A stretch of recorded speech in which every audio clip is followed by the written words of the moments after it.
Breast cancer সাধারণত আমাদের মহিলাদের যে ব্রেস্ট ক্যান্সার হয়ে থাকে এটা কিন্তু একটা ফ্যামিলিয়াল একটা জেনেটিক্যাল সূত্র আছে, হেরিডিটারি। তো কাজেই কোনো ফ্যামিলিতে যদি ব্রেস্ট ক্যান্সার হয় তার ফ্যামিলি হিস্ট্রিটা ভেরি ইম্পর্টেন্ট, জরুরি।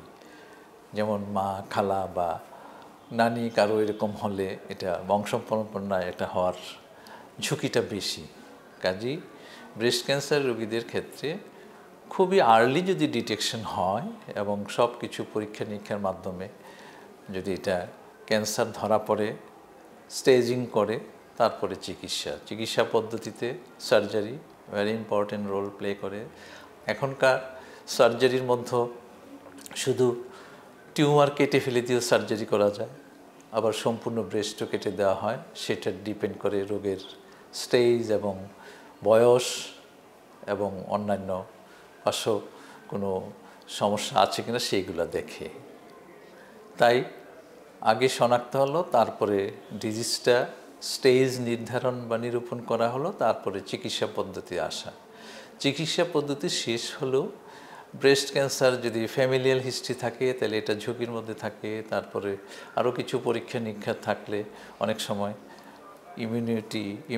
ইমিউনোথেরাপিও লাগে। সব কিছু মিলে রোগীকে সবসময় একটা চিকিৎসকের পরামর্শ অনুযায়ী ফলো আপে রাখতে হবে এবং উপদেশ দিতে হবে যে বিভিন্ন যেই সব কারণগুলোর জন্য ব্রেস্ট ক্যান্সার হয় সেইগুলোর থেকে যাতে দূরে থাকে। সাধারণত স্ক্রিনিংয়ে আমরা যেটা করি, ব্রেস্ট ক্যান্সার যদি কোনো চাকা ফিল করে তাহলে স্ক্রিনিং করতে আসলে আমরা চেক আপ করে যদি চাকা পাওয়া যায় তাহলে সেটাকে আলট্রাসাউন্ড পরে দরকার হলে ম্যামোগ্রাম বা এফএনএসি নিডল এক্সপ্রেশন করে এক ডায়াগনোসিসের দিকে যাওয়া হয়।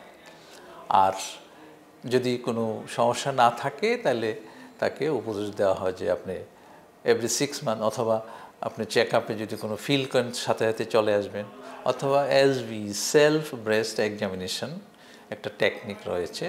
এটা মহিলারা ওনারা নিজেরাই নিজেদের ব্রেস্ট পালপেট করে দেখতে পারেন যে কোথাও কোনো চাকা অনুভূত হয় কি না। সেটার জন্য একটা পদ্ধতি থাকে। আমরা স্ক্রিনিং সেন্টারে তাদেরকে সেই টেকনিকটা বলে দেওয়া হয়, কখন করবে সময়টা বলে দেওয়া হয়।